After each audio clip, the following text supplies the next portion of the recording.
কিছু কিছু শ্বশুরবাড়ি আছে যাদের ধন্যবাদ দিয়ে ছোট করাটা ভীষণ বোকামের কাজ। মানে তারা এতটাই ভালো, নিজের মেয়েদের জন্যও মনে হয় বাপের বাড়ির লোকেরা এরকমটা ভাবে না।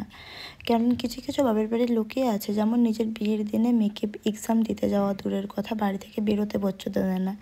সেখানে রিসেপশনের দিনে বাড়ির বউকে এক্সাম দিয়ে এসে তারপর রেডি করতে পারমিশন দেওয়া মানে অনেকটাই ভাগ্যের ব্যাপার। সত্যি মেয়েটি অনেক ভাগ্যবতী, তার সঙ্গে আই থিঙ্ক গুণবতীও আছে, নাহলে এতটা ভালো কেউ বাসবে কীভাবে বলো। আর সত্যিই আমি যতটা টাইম ওকে সাজিয়েছি, আমি 2 দিন কিন্তু ওকে সাজিয়েছি, ওর বিয়ের দিনও সাজিয়েছিলাম। আমি যে কয়েকদিন সাজিয়েছি ওর মতন মেয়ে আমি সত্যিই খুব কম দেখেছি, মানে যার চাহিদা ভীষণ কম।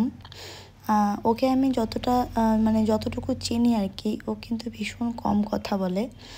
বাট এই দিক দিয়ে একদিক দিয়ে ভালো, আবার একদিক দিয়ে খারাপ। কেননা এই কম কথা বলার জন্যই ও কীরকম লুক চায় না চায় আমি না বুঝতে পারছিলাম না। ইনফ্যাক্ট ও মন খুলে কিছু বলছেও না, কিংবা একটু আয়নাটা যে দেখবে সেটাও দেখছিল না। তো আমাকেই মানে আইডিয়া করে একটা একটা করে লুক করতে হচ্ছিলো। তাও আমি ওকে জিজ্ঞেস করলাম যে আচ্ছা তুমি বলো তুমি কীরকম সাজতে ভালোবাসো। তো বললো আমি তো বেশি সাজি না, আমাকে একটু সিম্পলের মধ্যে সাজিয়ে দিও। তারপর ওর অর্নামেন্টসগুলো দেখলাম যে ওগুলো বেশ সিম্পলই ছিল, মানে জাস্ট 2টোর মতো অর্নামেন্টস হয়তো ছিল। তোমরা একটু পরে দেখতেই পারবে আমি যখন ফুল লুকটা কমপ্লিট করব। দেন আমি করলাম কি, যেহেতু শ্বশুরবাড়িতে আছে, ও শ্বশুরবাড়ির ওর ননদরা যা আছে তাদের আমি ডেকে আনলাম। বললাম যে আচ্ছা তোমরা বলো তোমাদের বৌদিকে কীভাবে সাজাবো। তোমরা যদি একটু কম মানে আমার সঙ্গে কোঅপারেটিভ করো তো আমার সাজাতেও সুবিধা হয়, তোমাদেরও মনটা মানে খুশি হবে পছন্দ মতন সাজাতে দেখে।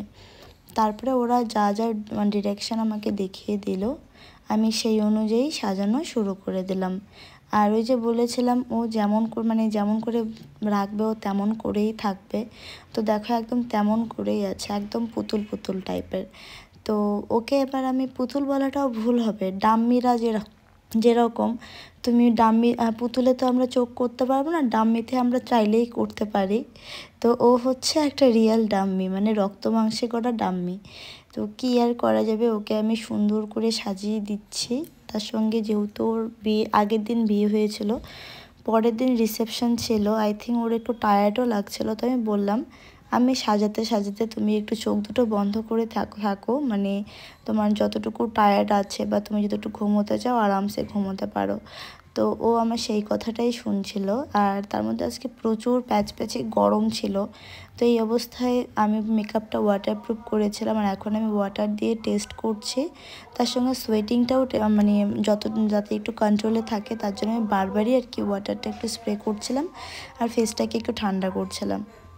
আমি সামার সিজনে বেশিরভাগ মেকআপে যখন ওয়াটারপ্রুফ বা সোয়েটপ্রুফ করে আমি মানে প্রায় সময়টাই জল দিয়ে মেকআপটাকে সেট করার চেষ্টা করি। মানে জল আমি প্রায় 3 থেকে 4 বার স্প্রে করি, যাতে মেকআপটা ভালো করে সেট হয়ে যায়। আর পরবর্তীতে মানে রাত্রি এই 1টা 2টো পর্যন্তও যাতে মেকআপটা ঠিক থাকে।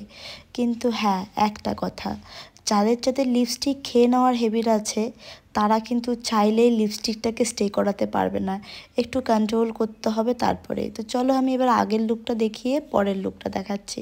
তো তোমরা একটু জানিও লুকটা কেমন হয়েছে। ব্রাইডের কিন্তু ভীষণ পছন্দ, আর ব্রাইডের থেকে বেশি পছন্দ হয়েছিল ব্রাইডের ননদের। ও আমাকে বারবার বলছিল যে লুকটা সত্যিই খুব সুন্দর হয়েছে, তোমরা একটু জানিও কেমন হয়েছে। আর এটা ছিল আমার পার্টি মেকআপ। আরও একটা পার্টি মেকআপ ছিল যেটার ছবি আমি তুলতে পারিনি, যেহেতু বাড়ির ননদ ছিল, তো ও আর কি মানে কাজেই ব্যস্ত ছিল। তো চলো এবার ব্রাইডের একটা ছবি তুলে আমরা টাটা করে দিই।